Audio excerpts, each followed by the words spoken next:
नमस्कार, मैं हूं आपके साथ शमशी फिरदौस और आप देख रहे हैं वक्त टीवी। आज गणतंत्र दिवस के शुभ अवसर पर रिपब्लिक डे आज है। एक अच्छा मौका है मैसेज देने का। तो संपूर्ण देश की जनता को, हिंदू हो या मुसलमान, सिख हो या ईसाई, सबको मैं एक मैसेज देना चाहता हूं कि सबसे पहले तो बहुत बहुत बधाई इस गणतंत्र दिवस के पर्व के शुभ अवसर पर पूरे देशवासियों को। आज के दिन हिंदुस्तान का संविधान बना था। बाबा भीमराव अंबेडकर जी ने संविधान का निर्माण किया था। उसी संविधान के तहत आज हमारा देश चल रहा है, मुल्क चल रहा है। हम आशा करते हैं कि इस देश में जो भी सरकार बने, आज जो वर्तमान सरकार है वो भी, और जो सरकार आने वाली होगी वो भी संविधान का पालन करेगी, संविधान के साथ चलने का कोशिश करेगी। इसलिए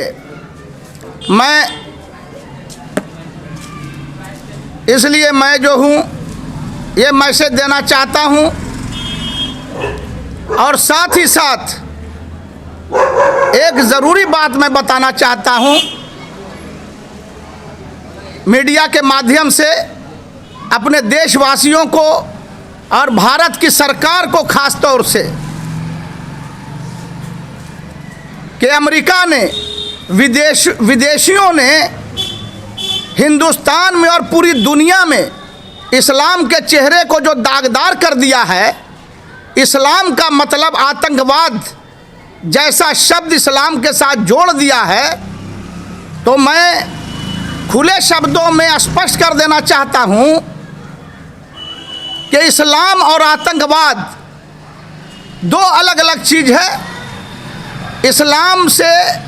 इस्लाम को आतंकवाद से कोई लेना देना नहीं, जिसका प्रमाण है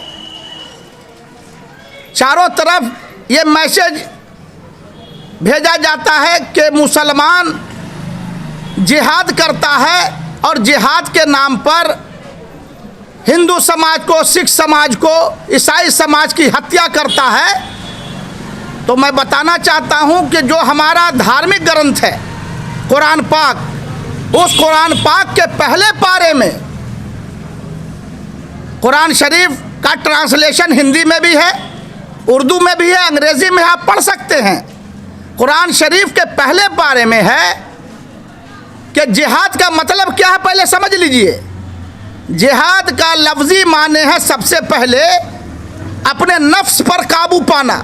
मतलब चोरी, डकैती, किसी प्रकार का नशा, बलात्कार, किसी भी तरह की बुराई हो, उससे आपको दूर रहना है, इसका मतलब जिहाद है। जिहाद का दूसरा लफ्जी मानी है कि इस्लाम और कुरान के खिलाफ, इस्लाम और कुरान के खिलाफ कोई अगर आवाज़ बुलंद करे तो उसके खिलाफ तलवार उठाओ, ये जिहाद है। और तीसरा जिहाद है कि जिस मुल्क में तुम रह रहे हो, जिस मोहल्ले में तुम रह रहे हो, जिस गांव में रह रहे हो, अगर बलपूर्वक तुमको वहां से कोई हिजरत करने पर मजबूर करे, तुम्हारे घर से कोई बेघर करने पर मजबूर करे, तब तलवार उठाओ, उसका मतलब जिहाद है। और आखिर में जिहाद का चौथा लफ्जी माने, कोई भी मजलूम हो, हिंदू हो, मुसलमान हो, सिख हो, ईसाई हो, अगर कोई जालिम जुल्म करता है, कोई बदमाश उसके साथ अत्याचार करता है, तो उस जालिम के खिलाफ तलवार उठाओ, ये जिहाद है।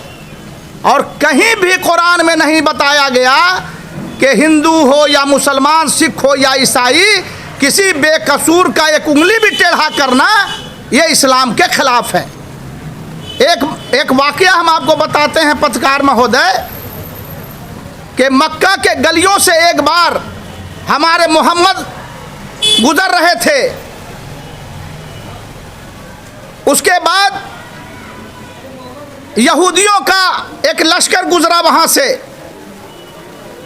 एक पत्थर जो है बीच रोड पर गिरा हुआ था, तो यहूदियों के सरदार ने कहा कि इस गली से लगता मोहम्मद नहीं गुजरे हैं, नहीं तो ये पत्थर बीच रोड पर नहीं होता।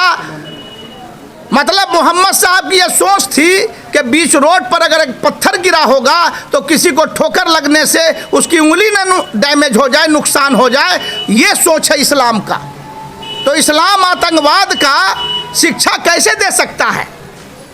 ये सरासर अमेरिका और विदेशियों की चाल है जो पूरे दुनिया में इस्लाम के चेहरे को दागदार करना चाहता है। इसका मैं खंडन करता हूं और मैं एक मैसेज और देना चाहता हूं भारत की सरकार को कि जिस तरह से हिंदुस्तान में सिख रेजिमेंट है, राजपूत रेजिमेंट है, गोरखा रेजिमेंट है,